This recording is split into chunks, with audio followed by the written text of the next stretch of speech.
Madam President, speaking with people during our visit here, it's already taken as a fact that President will veto this new foreign agents law. Only question is, when will it happen? So maybe you can answer it now. When will it happen? Why should that answer? There are 14 days to be used for vetoing the law, so the decision will be according to the situation, especially on the streets. When is it the most opportune to veto? But the question of if does not exist. Do you, as a president, have some other means, not just veto rights, to oppose this law and this course of government? No. The veto is the one normal instrument in the hands of a president.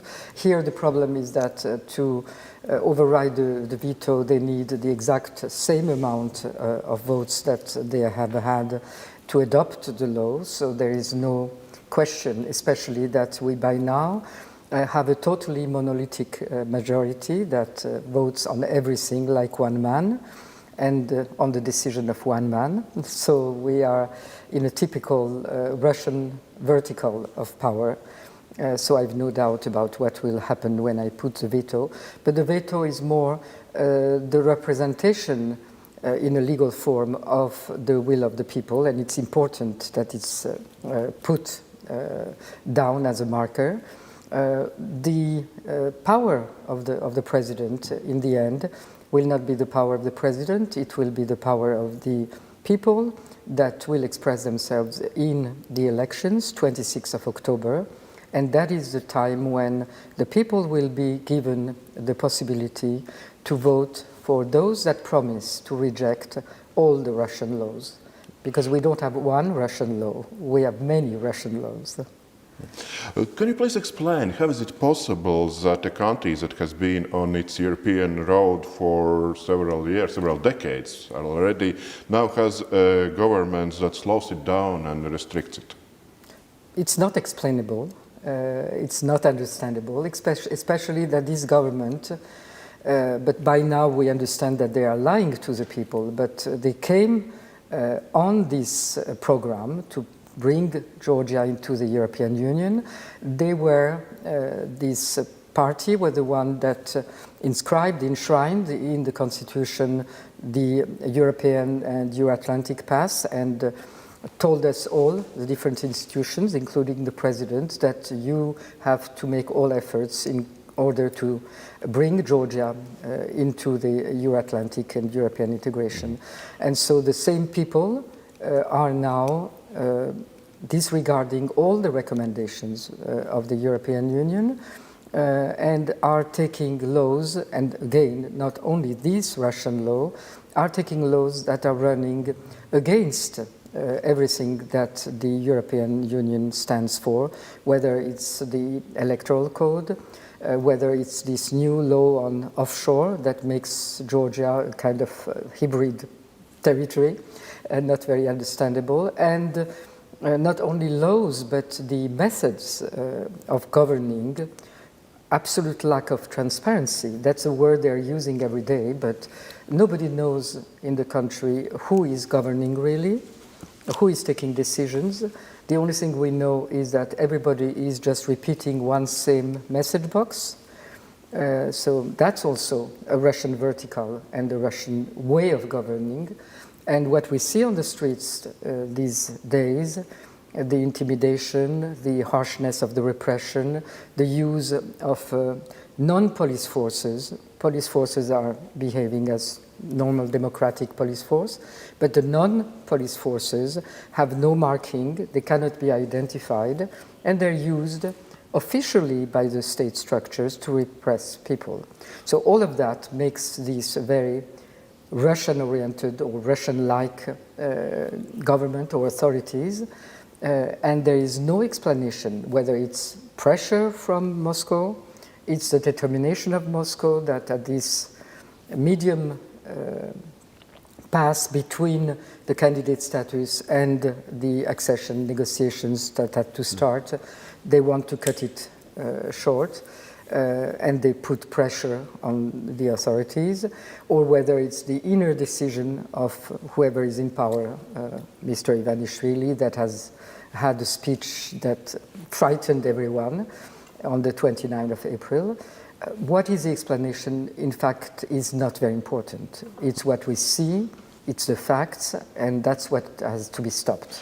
Are you concerned that the current government is not only copying, as you said, the Russian way of governing, but that country may come under influence of Russia even more?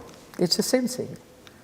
If you are copying their laws, their methods of government, gradually you distance yourself, you lose the support of those that have been our friends and supporters for 30 years, and basically you are deceiving your own population that has been for 30 years more steadily for the European integration. There has been no dissenting voice on this issue.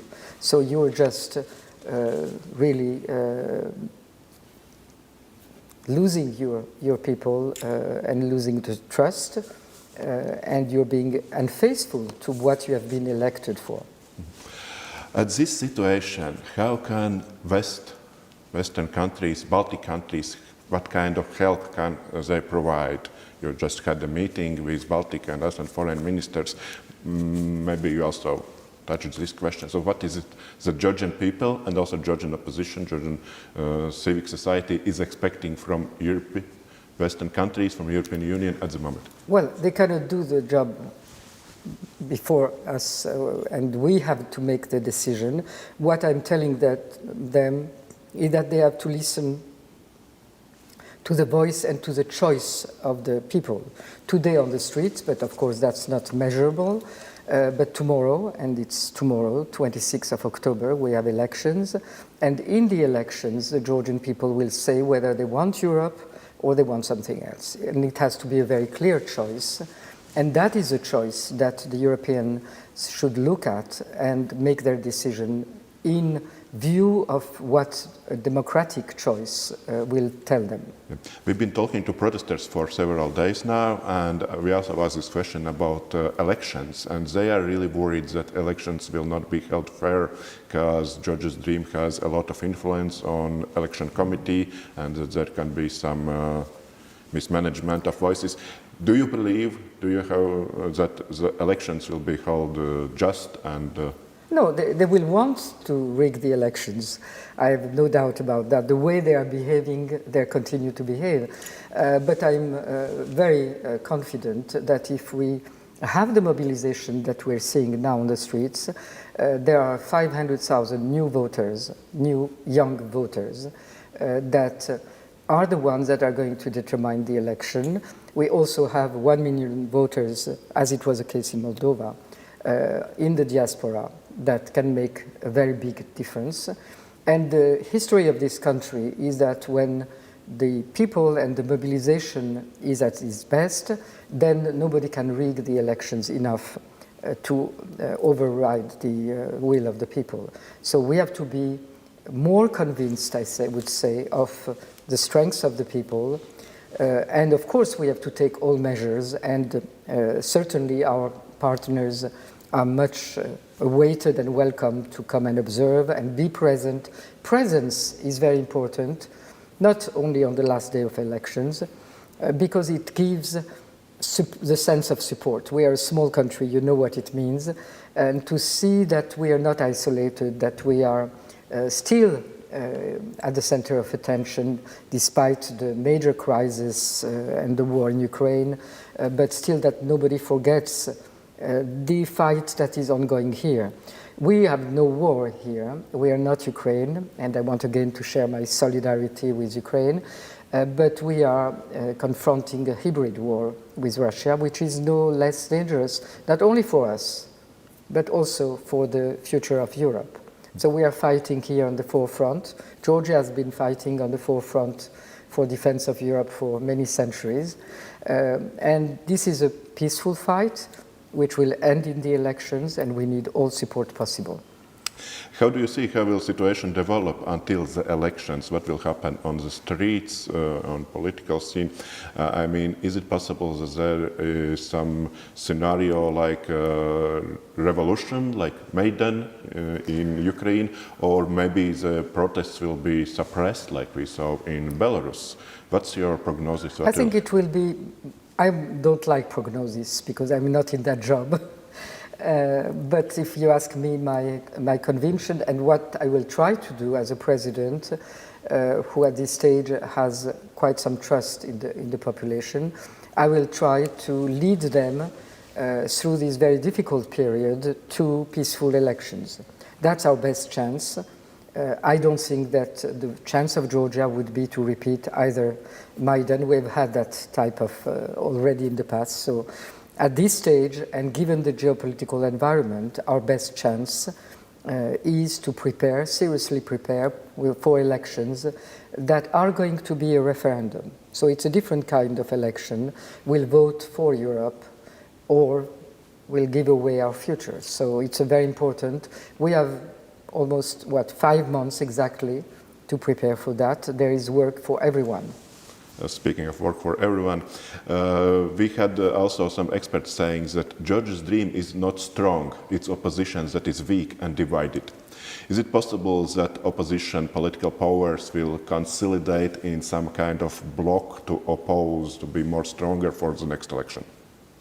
Do you see some signs of consolidation? It's up to them, but I think that if there is consolidation of the political forces, and that's not only the traditional parties, but all political forces, including those forces that we've seen at work these days. If there is consolidation of those around the idea of Europe and the action plan for Europe that I'll be presenting, then parties can go individually even in the elections, but who will win will be this consolidated action plan against one party represented by the GD. So then it's a question of really electoral calculus, which they probably will make, and it's up to them. But I will make sure that there is consolidation on the main idea among everyone. I think our time is coming to an end, but maybe if we have time for one more question, it's not actually a question, but if you have something to say to people of Latvia, to organizations in Latvia, maybe you can say not to me, but to Kamala, if you have something to address to Latvian people. My message would be that thank you, because we have been over these last 30 years in the same struggle, in the same fight, and all the Baltic countries and Poland also have been the countries to which we look at for support, and this support has been there, and I'm convinced that it will be there again at this very important turning point for Georgia. Thank you very much. Mudlaba.